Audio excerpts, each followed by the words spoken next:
आज का दौर, आज का समय बड़ा ही भयानक है। आज पूरी दुनिया में अशांति है। पूरी दुनिया में लोग दिमागी शांति के लिए, आत्मिक शांति के लिए दौड़े फिरते हैं कि हमें आत्मिक शांति मिले, चैन करार मिले। और हैरानीजनक बात है, जो चीज हम सब के अंदर है, आत्मिक शांति, उसको ढूंढने के लिए लोग अलग अलग जगहों पे जाते हैं। पहाड़ों में, उजाड़ों में, बियाबान, जंगलों में चेंजेस करते हैं वातावरण। लेकिन जब तक दिमाग के विचार चेंज नहीं होते, अंदर की सोच पॉजिटिव नहीं होती, तब तक कहीं भी जाओ आत्मिक शांति अंदर होते हुए भी नहीं मिलती। आत्मिक शांति को हासिल करने के लिए हमें बेहद जरूरी है अपने विचारों का शुद्धिकरण करना। और जब विचार शुद्ध हो जाते हैं, पवित्र हो जाते हैं, तो जो डीएनए है, वो जो सेल्स हैं, वो और मजबूत होंगे। तो उनके नीचे जो चीजें भी डीएनए की पनपती हैं, अब ढाल मजबूत है तो बॉडी पे असर नहीं होता। उसी तरह डीएनए की जो लेयर है, जो सेल कह लीजिए, तो वो जितनी पावरफुल होगी तो डीएनए उतना ही अच्छा होगा। उसकी मजबूती जरूरी है। आमतौर पे देखा हमने, हमारे आर्मी मैन, कमांडो आमतौर पे टीवी पे दिखते हैं, उनकी एक जैकेट पहनी होती है बुलेट प्रूफ। अगर वो मजबूत है तो नेचुरली बॉडी सेफ है। उसी तरह डीएनए के ऊपर जो सेल की लेयर है कह लीजिए, अगर वो मजबूत है तो नेचुरली अंदर सब कुछ सेफ रहेगा। उसकी मजबूती भी जरूरी है। और उसकी मजबूती डीएनए को अगर स्वस्थ रखती है तो डीएनए फिर हमारी फुल बॉडी में है। कोई नर्व के रूप में बन गया, कोई कुछ बन गया, कोई कुछ बन गया। ये भी आज तक साइंस को समझ नहीं आई कि सेम ऐसे कैसे हो गया। सेम चीजें हैं लेकिन ये अलग अलग रूप कैसे धारण कर गई।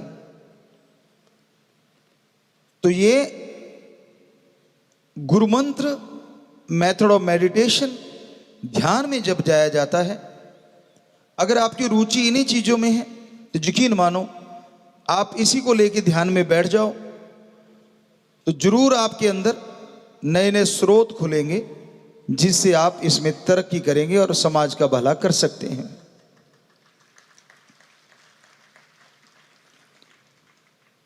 क्योंकि पॉजिटिविटी आज पूरी दुनिया के लिए बहुत बड़ी जरूरत है।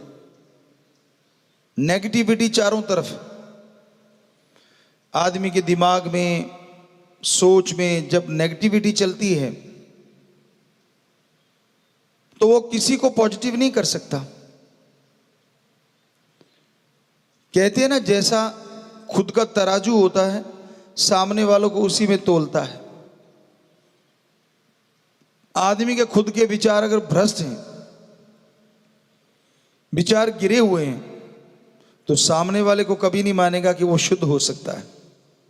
और जिसके विचार शुद्ध हैं, उसको यूं लगता है सारी दुनिया ही ठीक है। दुनिया ठीक हो ना हो, जिसके विचार शुद्ध हैं, सुमरन करता है, उसके अंदर एक असीम शांति आती है। और जो खुद शांत है, वो पूरे समाज, पूरे देश, पूरे वर्ल्ड के लिए एक नायाब तोहफा है।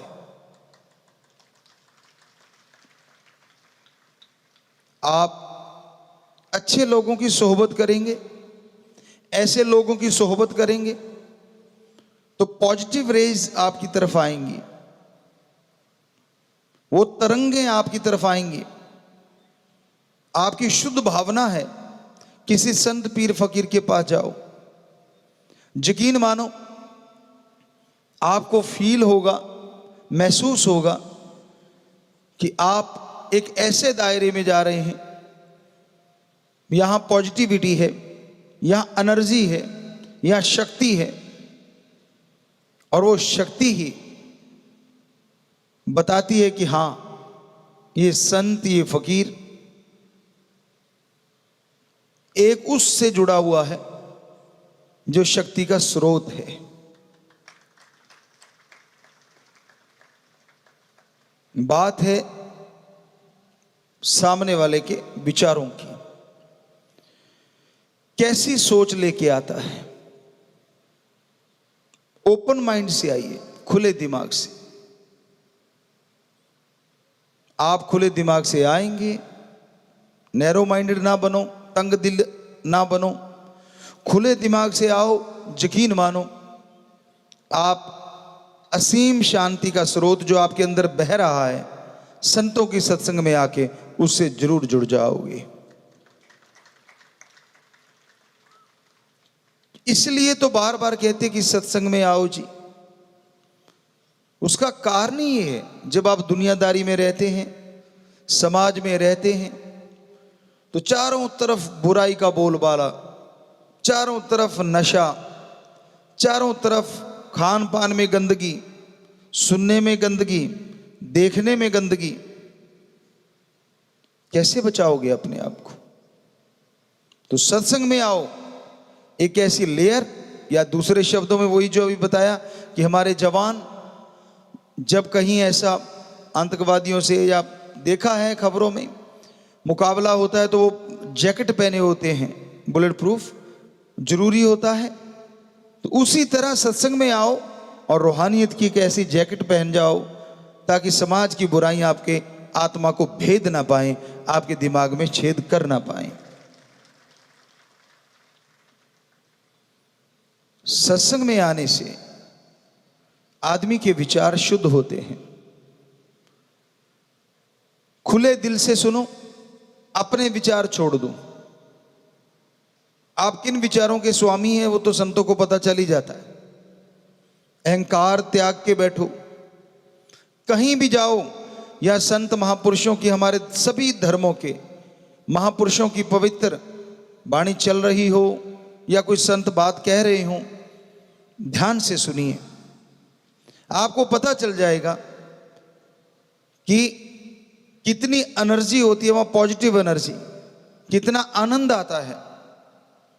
पर यह संभव तभी है ना जब आप सत्संग में आओगे और बैठोगे और ध्यान से सुनोगे। आपस में बातें ना करो। ये श्वास अनमोल बन रहे हैं आपके, फील करो उसको, महसूस करो।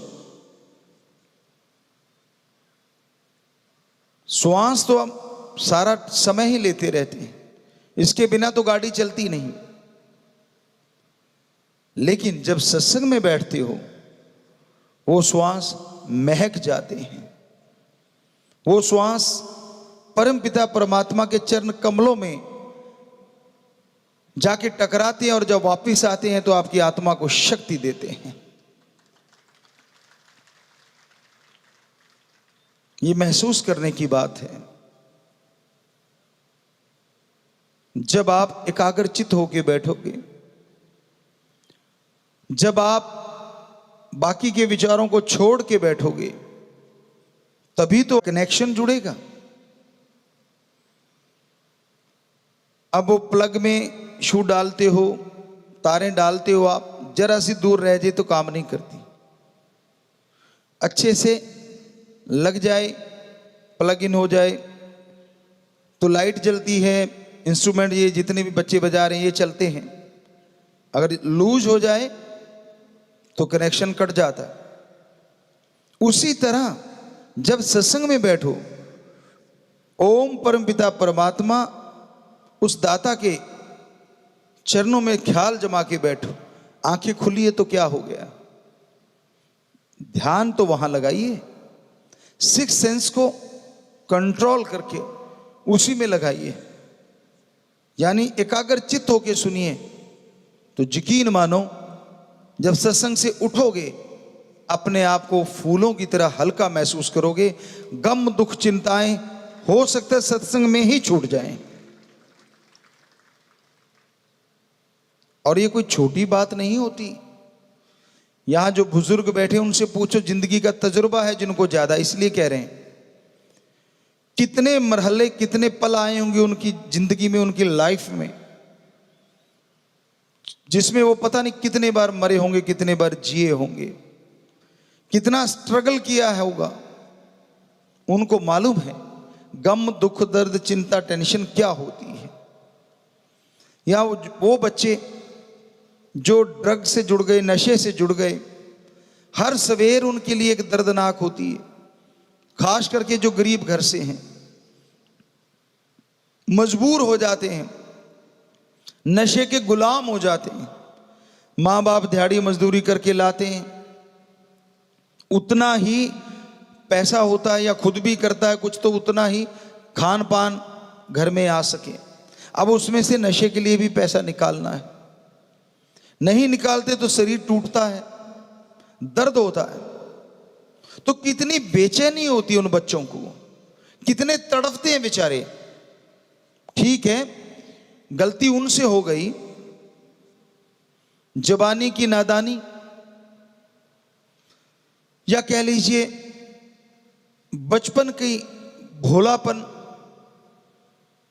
उन पे हावी हो गया, यार दोस्तों की सोहबत बुरी मिल गई, संग बुरा मिल गया और वो नशे में पड़ गए।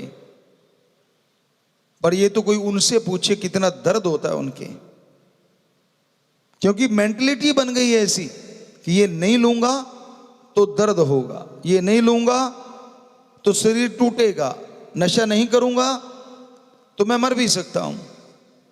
तो दिमाग ऐसी चीज है जो आप सोचते हैं ना उसे क्रिएट कर देता है।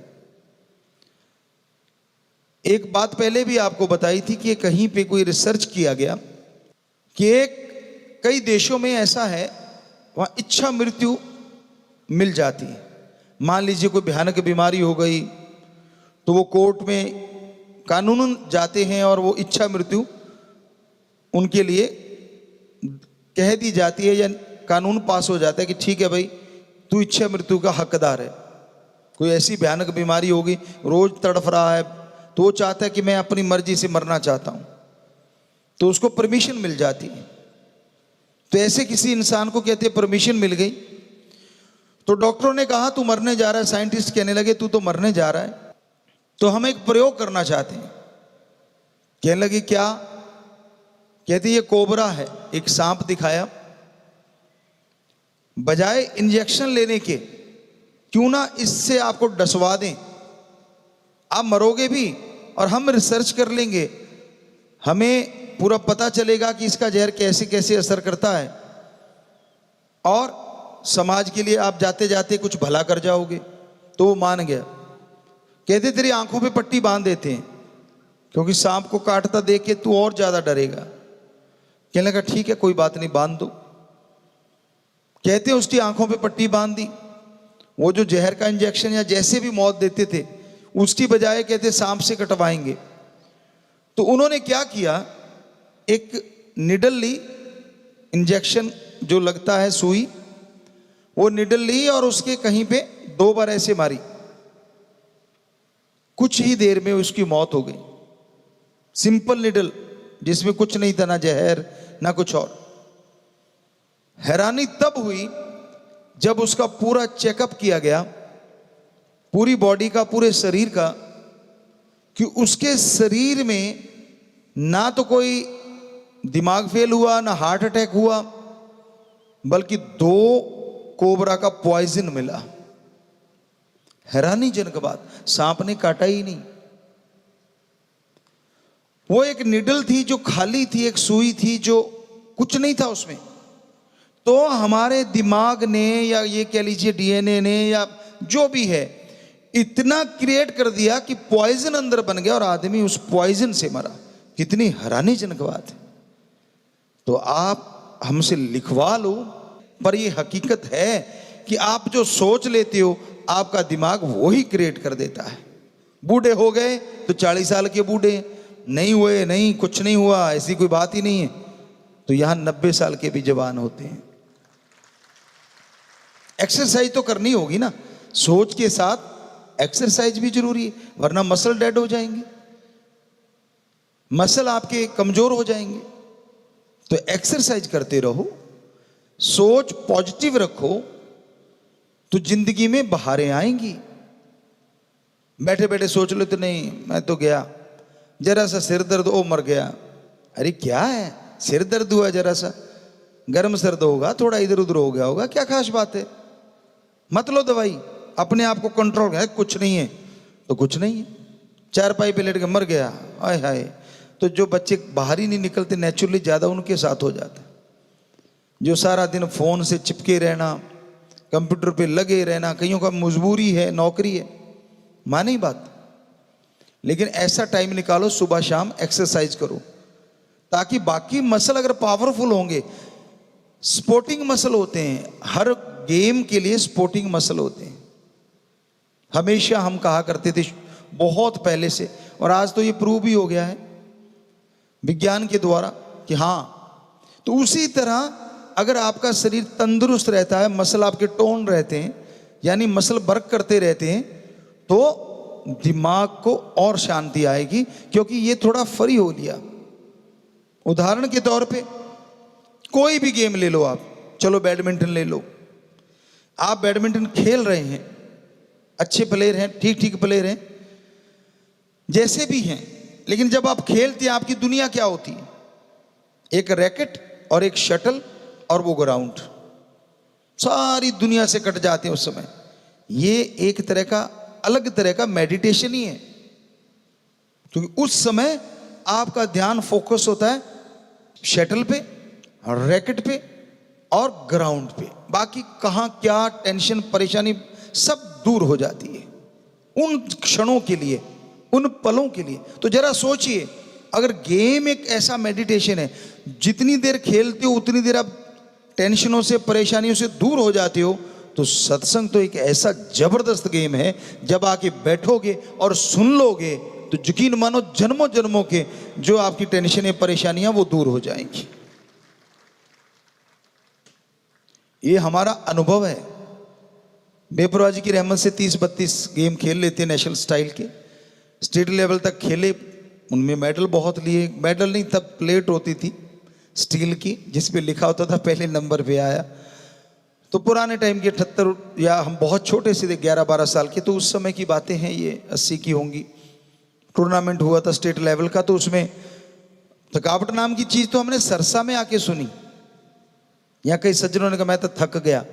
वहां हम जानते नहीं थे, शायद अच्छे प्लेयर थे तो सारे साथी भी ऐसे ही प्लेयर थे। तब पता चला कि थकावट नाम की भी कोई बला होती, वहां जानते ही नहीं थे थकावट होती क्या चीज है। क्योंकि जो गेम की हम बात कर रहे हैं वो जो स्टेट लेवल के हुए थे, तो हमारे जो पीटीआई सज्जन थे वो हमें हर गेम में धकेल दे, चल तू इधर भी चल, इधर भी चल, इधर भी चल। कहते तेरे को क्या होता है, तो सारा दिन ही खेलते रहते। अभी हाई जंप करके हटे, फिर लॉन्ग जंप आ गया, 100 मीटर करके हटे, फिर 200 मीटर आ गया, फिर 400 मीटर आ गया, कि चल चल चल कुछ नहीं होता, कुछ नहीं होता। और हर किसी में आगे बेपरवाह जी की रहमत से, उनकी कृपा दृष्टि से। अब इधर ये इवेंट हो गया, अभी कच्चे में ही है, कच्चे बनैन में, और वहाँ कौन से ट्रैक सूट होते थे। तो कहते नहीं नहीं नहीं, वो जेवलिन फेंक रहे, चल उधर चल। अब गेम सारे खेले होते थे पहले, वो जेवलिन पकड़ी, उसको फेंका, ये पहले में पार हो गया काम, चल चल चल उधर, वो डिस्कस चल रहा है, वो डिस्कस थ्रो कर दिया। तो मतलब कहने का शॉर्ट पुट कर दिया। तो साथ साथ गेम होते थे, तो फटाफट एक पहले वाले में काम हो जाता था बेपरवाह जी की रहमत से। वो कहता मैं आवाज दे दूंगा, पीटी कहता कोई और आगे निकल गया ना तो तीसरा फेंक लेना, दूसरा फेंक लेना, 2-3 होते थे। तो इस तरह से वो कहने का हमारा मतलब, हम कोई बड़ाई अपनी नहीं कर रहे, और राम जी की कर रहे हैं, हमारे शाश्वत नाम जी की कर रहे हैं, जिन्होंने ये शरीर बनाया। तो बनाया तो आप सबका भी उस परमपिता परमात्मा ने है, लेकिन आपने तो अपना एक अलग तरह का बना रखा है। कुएं के मेंढक बने बैठे हैं, तंग दिल है, सोच गड़बड़ कर जाती है, नहीं मैं मर गया, मैं लुट गया, मैं बर्बाद हो गया, बस। क्यों भाई, लुटने को क्या तेरे हीरे चले गए? कुछ नहीं गया, जरा सी तकलीफ, जरा सा कुछ हुआ, इस शरीर को मजबूत इतना कर लो कि वो तकलीफ आने से भी डरे मैं किसके पास आ गई, इसको तो कोई असर ही नहीं हो रहा। तो ये दिमाग का खेल है। जिंदगी यहां से और ये डीएनए से, सत्संग में आने से डीएनए पावरफुल होता है, क्योंकि पॉजिटिविटी जब आती है ना तो जितने भी सेल्स हैं वो हमारे मजबूत होते हैं और उनके नीचे पनपने वाली सारी चीजें स्ट्रांग होती चली जाती हैं। तो इसलिए हम बार बार कहते रहते हैं सत्संग सुना करो। अब आप आए होंगे, पता नहीं घरों से कितनी परेशानी या कोई मुश्किलें, हालांकि हमारे सत्संगी बच्चे जो सुमरण करते और बचनों के पक्के और दृढ़ यकीन है, बहुत कम रह गई होंगी ये मुश्किलें परेशानियां। नाम मात्र, वो भी सुमरण ना करने की वजह से, बचनों पे पूरा अमल ना करने की वजह से। वचन को बचनों की तरह मानो। एक बच्चे की बात आपको सुनाते हैं। हमारे पास वकील सज्जन आए और कहने लगे जी, बाहर विदेशों में था वो बच्चा, कि जी उसके कोई आंखों में कोई परेशानी आ गई, क्या किया जाए? वो भारत में भी आना चाहते हैं, यहाँ आ रहे हैं, तो क्या वहां दिखाएं? वहां के डॉक्टर कह रहे हैं ऑपरेशन होगा, ये होगा, वो होगा। तो क्या किया जाए गुरुजी? तो हमने कहा बेटा उनको बोलना इंडिया में आ रहे हैं तो फलां फलां डॉक्टर को दिखा लें, बस दिखा लें। तो वो बच्ची वहां से आई और इंडिया में आई तो पूछा उससे, वकील सज्जन से, क्या कहा है? कहते गुरुजी ने ये कहा है कि आप जाके फलां फलां डॉक्टर को दिखा लो। तो डॉक्टर साहबान भी सत्संगी, अब वो वहां गए, उनको दिखाया कि भाई कैसे क्या हुआ। उन्होंने पिछली सारी रिपोर्ट दिखाई, तो कहते भाई हाँ ये तो है जो हमें बताया उन्होंने। तो डॉक्टर साहबान कहने लगे फिर? कहते गुरुजी ने भजन, कहते क्या कहा है कि दिखा लो? तो कहते ठीक है मैं अपने तरीके से चेक कर लेता हूं, दिखाने का कहा है तो फिर देखता हूं दवाई को। कहते नहीं दवाई नहीं, दिखाने का कहा है। उन्होंने चेकअप किया तो मुस्कुराए, कहने लगे जो भी उन्होंने बेटी या बहन कहा कि आपकी निगाह तो 6/6 है, ठीक है कुछ नहीं हुआ। अब आप बताइए वहां से अगर कोई चल के आता है, यहां से इलाज कराने लोग बाहर जा रहे हैं कि वहां बढ़िया इलाज है, इसका मतलब उन्होंने तो अपने तरीके से सही बताया होगा कि आंख का ऑपरेशन होना है, ये है वो है। वचन किया फकीर के, हमने तो कुछ सोच के नहीं आए होते वकील क्या कहेगा, तो बेपरवाह जी जो कहलवा देते हैं, पर आके मानने वाला भी तो चाहिए। अगर 100% मान लेता है तो रिजल्ट 100% ही निकलता है। तो इसलिए हम कहते होते हैं ध्यान से सुना करो, बातें मत मारा करो। जब सत्संग में आके बैठती हो, दिमाग को बिल्कुल निरोल खाली करके बैठो। मतलब खाली तो नहीं होता, दिमाग चलता ही रहता है। खाली का मतलब एकाग्रचित होके बैठो। क्या पता वो परमपिता परमात्मा फकीर को कौन सा ख्याल दे दें जिससे एक वचन से पूरी जिंदगी आपकी बदल जाए। गुस्सा, अहंकार, किसी बात का बुरा ना मनाया करो। ये आप नहीं जानते किस बात से आपका कौन सा कर्म कट रहा है। कई बार कुछ चीजें बड़ी अजीब लगती हैं बंदे को, यार ये तो नहीं होना चाहिए था मेरे साथ, ऐसा क्यों हुआ? क्या पता ऐसा होने से आपका कोई कर्म कट गया हो, आने वाले फ्यूचर में आपके साथ कुछ गलत होने वाला हो, वो थोड़े से में ही आपका कट गया हो। आपका मन ने मरोड़ा दिया, आपको गुस्सा लगा, आपने बट खाया, उतने से काम चल गया। हो सकता कहीं झगड़ा करके सिर पड़वा लेते। ये कुछ नहीं कहा सकता। रूहानियत सूफियत बहुत गहरी होती है। तो इसलिए सुनो और अमल करना सीखो। अपनी सियानफ, अपनी बड़ाई, अपना समझदारी काम धंधों में लगाओ, बहुत बढ़िया। घर परिवार की तरक्की के लिए लगाओ, बहुत बढ़िया। पढ़ने लिखने में लगाओ, बहुत बढ़िया। पर सूफियत रूहानियत में तो संत पीर फकीर की सुन के उस पे अमल करो, क्योंकि मन जो दिमाग को विचार देगा वो कहेगा यार नहीं तेरे लिए थोड़े ना वचन, मैं तो किसी और के लिए होंगे। नहीं, एक एक बात सुनो, मानो, यकीन मानो उसमें से बहुत सी बातें आपके लिए होंगी। सत्संग ही वो होता है यहां हर बंदे के लिए कुछ ना कुछ मिलता है, अगर मिला ही नहीं तो फिर वो सत्संग नहीं। ये हो सकता है कि आपकी सोच कहीं और चली गई हो जब आप बड़ा वचन आया हो सकता है कि तब आप कहीं और घूम रहे हो, सत्संग में बैठे हैं, तन बैठा है लेकिन अंदर के विचार मन ने कहीं और ही ले गया, वो सुन ही नहीं पाए जो आपके फायदे की थी। कई बार ऐसा हो सकता है पॉसिबल। तो इसलिए सुनो और अमल किया करो ताकि आपकी जिंदगी में बहारें आए, ताकि खुशी खुशी आप जीवन जी सकें।